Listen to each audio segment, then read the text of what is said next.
Saya ke Pak Wabub terlebih dahulu, Pak Sadewo. Jadi boleh tidak kami diceritakan kembali sebenarnya seperti apa sih kronologinya sampai kemudian muncul klaster tarawih di Banyumas yang sekarang sudah pasien positif COVID-nya sudah lebih dari 50 orang.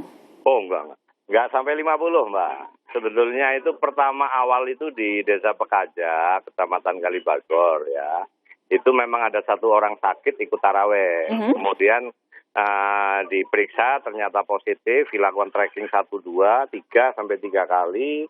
Yang tercatat swab positif itu 35. 35? Iya, bukan. Okay. Kemudian satu desa lagi ya di Tanggeran, Kecamatan Somagede, sama kasusnya, positifnya 7. Sehingga totalnya jadi 42. 42 ya, di 2 desa itu ya? Iya. Tapi secara umum trennya menurun. Tapi kan Banyumas tetap nomor 2 se-Jawa Tengah, Pak. Iya, betul. Tapi begini, boleh tidak kami diceritakan? Jadi sebenarnya saya bayangkan pasti pemerintah daerah sudah ada dong ya, wanti-wanti kepada warga. Kalau mau tarawih, pastikan protokol kesehatan, masker harus rapat. Kalau memang merasa ada gejala tidak sehat, sebaiknya di rumah saja. Nah, kenapa kemudian ada 2 orang ini bisa ikut sholat tarawih, padahal yang kami tahu sudah sempat merasakan ada gejala? Iya.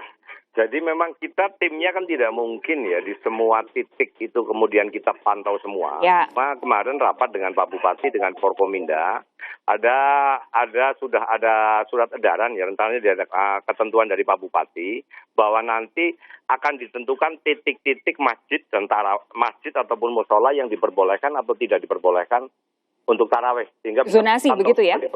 Ya. Oke. Kemudian? Ya sudah, itu kalau sudah terpantau semua, berarti kan nanti ada petugas setiap masjid-masjid itu. Oke, tapi ada tidak laporan yang masuk ke Bapak mengenai kenapa orang yang sudah bergejala ini tetap sholat tarawih di masjid? Ya karena lolos, Mbak. Karena lolos. Himbauan sudah ada himbauan ditempel di masjid sudah, tetapi mereka memang datang saja ke masjid, ngeyel lah. Maka himbauannya kepada masyarakat sudahlah, yang sakit, yang punya gejala sakit, lebih baik tarawehnya di rumah saja, jangan datang ke masjid ya. Dari 42 orang tadi yang Pak Sadewo bilang, 35 di satu desa, 7 di desa yang lainnya, kondisinya saat ini seperti apa? Membaik, sudah membaik, alhamdulillah membaik. Yang 7 itu ada di karantina, di karantina di Diklat Baturadèn. Yang 2 itu ada di rumah sakit, sisanya karantina mandiri. Oke, yang 2 di rumah sakit? Dari puskesmas. 2 di rumah sakit ini kondisinya seperti apa? Itu yang karena gejalanya agak lebih parah, agak berat, jadi ditempatkan di rumah sakit Banyumas. Tapi sekarang sudah membaik, alhamdulillah. Oke, jadi sejauh ini dari 7 yang di karantina, lalu 2 yang ada di rumah sakit, kondisinya membaik ya? Sisanya isolasi di rumah ya? Iya, dengan pengawasan ketat dari puskesmas. Harus, karena takutnya nanti ngeyel lagi begitu ya. Pak Miko begini, apa yang ketika Anda mendengar ada klaster-klaster seperti ini, kita paham masyarakat ini sedang menjalankan ibadah puasa di bulan Ramadan. Salah satu yang kemudian pasti dirindukan adalah sholat tarawih bersama. Tapi mau tidak mau harus diakui kebersamaan itu justru kalau untuk masa-masa pandemi seperti ini berbahaya.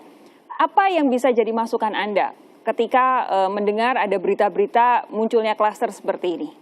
Ya, jadi saya nyatakan bahwa kasus COVID di Indonesia tidak serendah yang dilaporkan.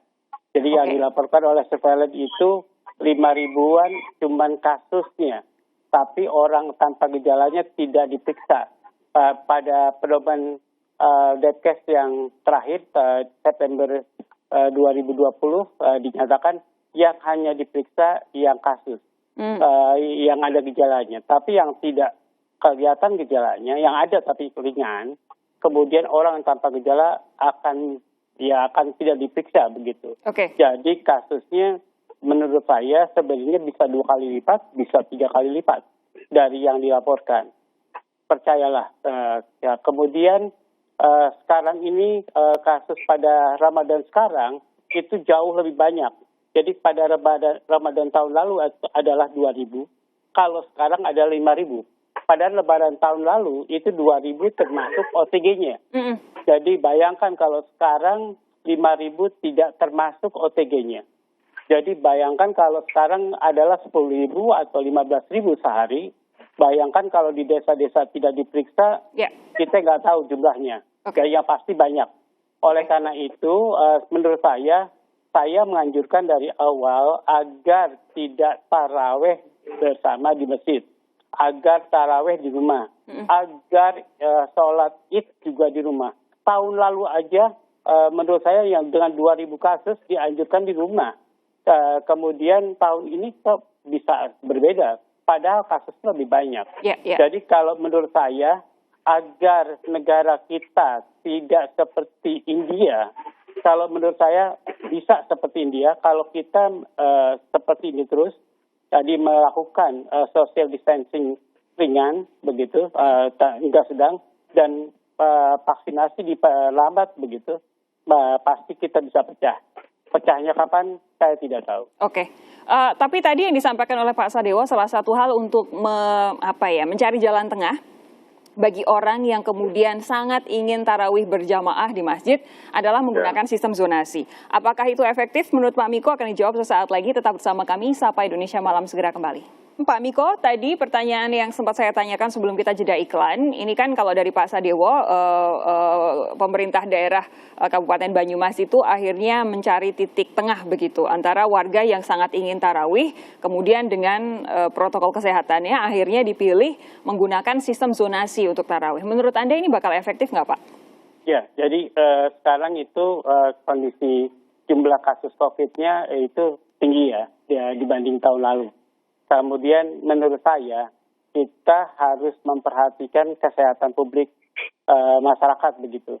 Jadi harusnya kita melakukan social distancing sedang, tapi dengan pertimbangan ekonomi. Jadi memang susah sekarang sudah 1 tahun begitu kita harus menimbang-nimbang social distancing sedang dilaksanakan dengan pertimbangan ekonomi, di mana pertimbangan ekonomi rakyat tidak mati begitu.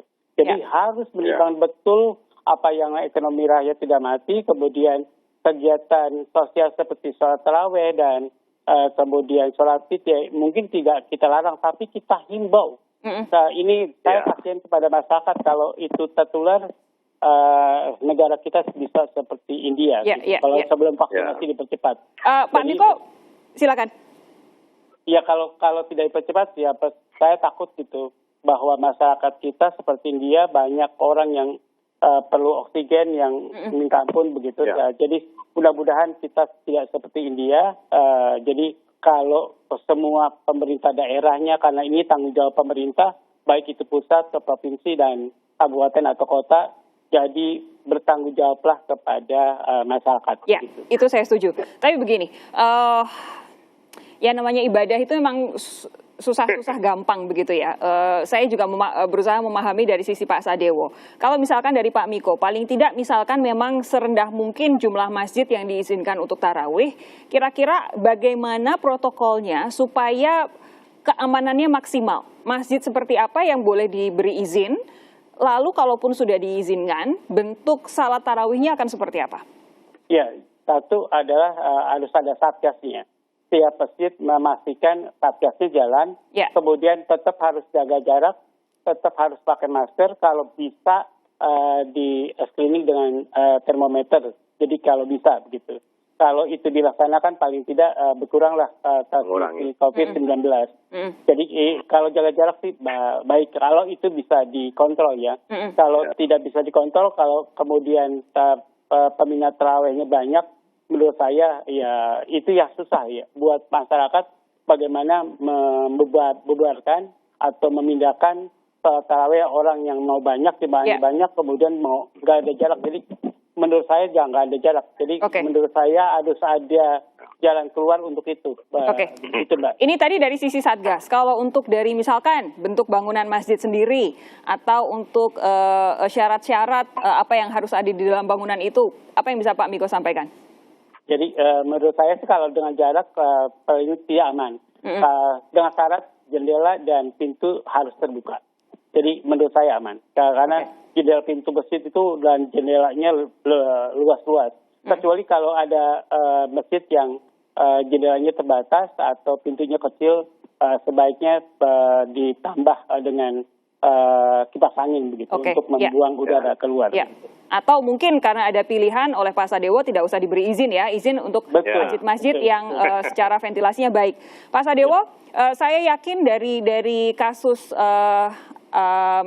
klaster dua jemaah tarawih ini pasti pelajaran banyak sekali yang diambil oleh pemerintah Kabupaten Banyumas. Tapi begini, apa bentuk dukungan yang mungkin dibutuhkan oleh kabupaten dari level pemerintahan lebih tinggi, misalkan dari pemerintah provinsi atau jangan-jangan pemerintah pusat, karena sebentar lagi kita Lebaran dan itu banyak sekali aturan yang berkaitan tidak hanya di level kabupaten tapi juga provinsi dan juga pusat. Ya memang agak susah ya, pada saat pemerintah pusat sudah memberikan izin, turun ke provinsi kan pasti diizinkan untuk tarawih. Tapi nyun sewu Pak Niko, tadi panjenengan ketika masjid, memang kalau di masjid di sini udah satgasnya. Problem itu adalah yang di musola-musola. Ini yang klaster itu kan bukan di masjid, di musola. Musolanya kecil-kecil, kadang-kadang tidak terpantau oleh kita. Makanya kemudian diadakan kesepakatan kemarin dengan Forkominda bahwa nanti semuanya itu harus izin ke gugus tugas. Kita sudah membentuk gugus tugas. Bahkan di Kabupaten Banyumas, Pak Bupati sudah membentuk tim Dabit sebetulnya. Dari bulan Desember ya, bulan November tahun lalu, sehingga memang tren COVID-19 di Banyumas itu menurun drastis sebetulnya. Dari mulai Januari, Februari, Maret, ini April agak naik lagi dikarenakan ya puasa ini karena ada tarawih. Kemudian untuk tadi sampai dengan ke sholat Id, itu sudah dibahas, nanti juga ketat sekali sholat Id ya. Untuk musola-musola yang kecil-kecil akan dilarang ya oleh gugus tugas, sudah diserahkan gugus tugas. Gugus tugas itu juga kolaborasi antara Dinas Kesehatan, kemudian kepolisian, kemudian dari TNI, kemudian Satpol PP, yang nanti akan menjaga pada saat sholat tarawih.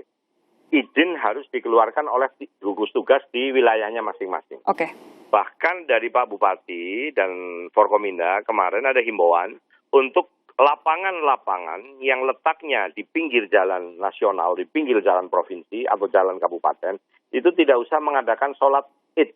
Karena itu menjadi kemungkinan orang pendatang, ya orang lewat akan sholat di situ. Diharapkan itu hanya internal di warga sekitar saja. Sehingga lapangan-lapangan yang diizinkan rencananya itu lapangan-lapangan yang ada di desa-desa gitu, bukan yang di tengah kota. Bahkan alun-alun di Purwokerto itu direncanakan tidak akan diadakan sholat Id di situ.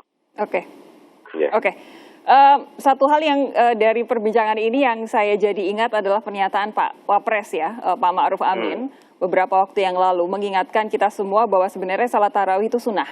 Yang wajib justru adalah menjaga kesehatan diri sendiri dan orang-orang sekitar.